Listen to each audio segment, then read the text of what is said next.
Hi students, चलिए next हम लोग पढ़ने जा रहे हैं दिल्ली सल्तनत में। हम लोग पिछले लेक्चर में हम लोग पढ़े थे सलेब डायनेस्टी, और सलेब डायनेस्टी के सबसे पहले रूलर जिसे कुतुबुद्दीन ऐबक कहते हैं, और कुतुबुद्दीन ऐबक के बाद जो वहाँ के रूलर बने जिनको हम इल्तुतमिश कहते हैं, इल्तुतमिश की मृत्यु के बाद वहाँ के रूलर बनी सलेब डायनेस्टी की, जिनको रजिया सुल्तान के नाम से जाना जाता है। 1236 से लेकर 1240 तक, यानी लगभग चार वर्ष 4 ईयर्स जो है सलेब डायनेस्टी के रूलर रही रजिया सुल्तान के नाम से। सबसे पहले हम इल्तुतमिश के बारे में जाने। इल्तुतमिश को कहा जाता है Iltutmish was a broad minded ruler. Iltutmish एक ब्रॉड माइंडेड रूलर थे। उनके द्वारा कहा जाता है कि उनके बहुत से सारे बेटे थे। देयर आर मेनी सन्स, बहुत सारे बेटे थे, बस but he is considered one of them worthy of the throne. लेकिन वह किसी एक को जो है वह राज सिंहासन देना चाहता है, क्योंकि भाई अगर 5-6 सन है तो सबको तो नहीं मिल सकता है ना। किसी एक सन को ही, किसी एक लड़के को ही वहाँ की राजगद्दी दी जा सकती है।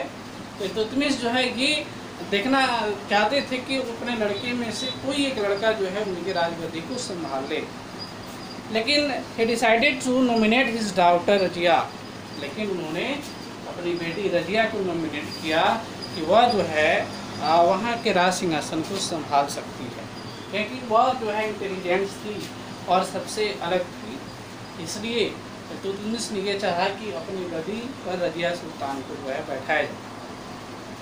इस नॉमिनेशन से, अपनी बेटी के नॉमिनेशन को देखते हुए राजगद्दी पर उनके लड़के जो थे बहुत बोल्ड हो गए और उन्होंने एक नोबल स्टेप जो है उठा लिया।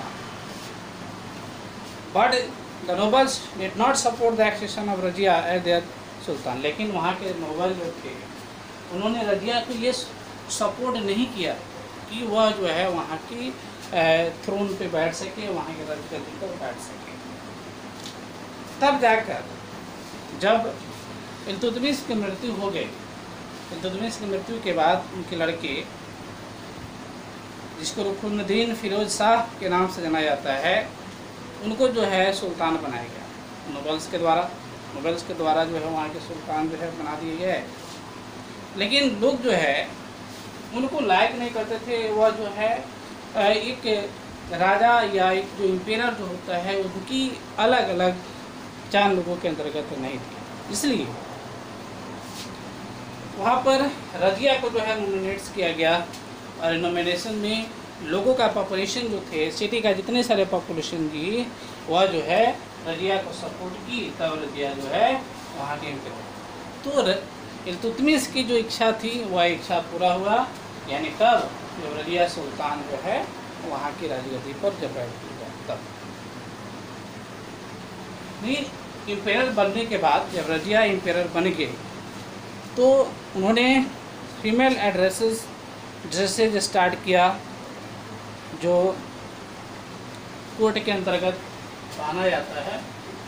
और कोर्ट के अंदर जो है फीमेल्स को उसके अलग अलग ड्रेसेस को पहन कर जो है आना अलाउ किया गया। उनके कोर्ट में एक क्रोनिकल्स थे उस पीरियड के, जिसको मिनहाजुल सिराज कहा जाता है। और मिनहाजुल सिराज के रीजन में, यानी वहाँ के वुमेन जो थी डिस्कम्पोर्ट थी, रजिया सुल्तान जो फाइनली जो है 1240 में उनका मर्डर कर दिया गया, और वह साम्राज्य रजिया का रीजन जो है वहीं पर ख़त्म हो गया। यानी 1240 में रजिया का रीजन जो है समाप्त हो गया। अब भाई रजिया की जब मृत्यु हो गई तो अब है कि अब वहाँ की गद्दी किसको दिया जाए। तो अब आया कि रजिया की मृत्यु के बाद के राजगद्दी पे बैठाया गया, जिसको उन्होंने नसरुद्दीन मोहम्मद के नाम से जानते हैं। इसके बेटे थे तो सन ऑफ रुकनुद्दीन अलाउद्दीन मसूद रुकनुद्दीन के बेटे थे, और नसरुद्दीन मोहम्मद इल्तुतमिश के बेटे थे। ठीक है, तो नसरुद्दीन मोहम्मद को जो है सन ऑफ इल्तुतमिश के बहुत सारे बेटे थे, उसमें एक बेटे का नाम था नसरुद्दीन मोहम्मद, तब जाकर नसरुद्दीन मोहम्मद को सलेब डायनेस्टी का रूलर बनाया गया after the death of Rabia sultan. तो नेक्स्ट वीडियो में हम लोग पढ़ेंगे कि नसरुद्दीन मोहम्मद गयासुद्दीन बालबन के बारे में कि कैसे जो है उनको सलेब डायनेस्टी का रूलर बनाया गया। उसके बाद और बहुत सारे डायनेस्टी है, खाली डायनेस्टी है, तुगलक डायनेस्टी है, नहीं, इस सब के बारे में हम लोग वन बाई वन स्टडी करेंगे। आज के लेक्चर में इतना ही। That's all.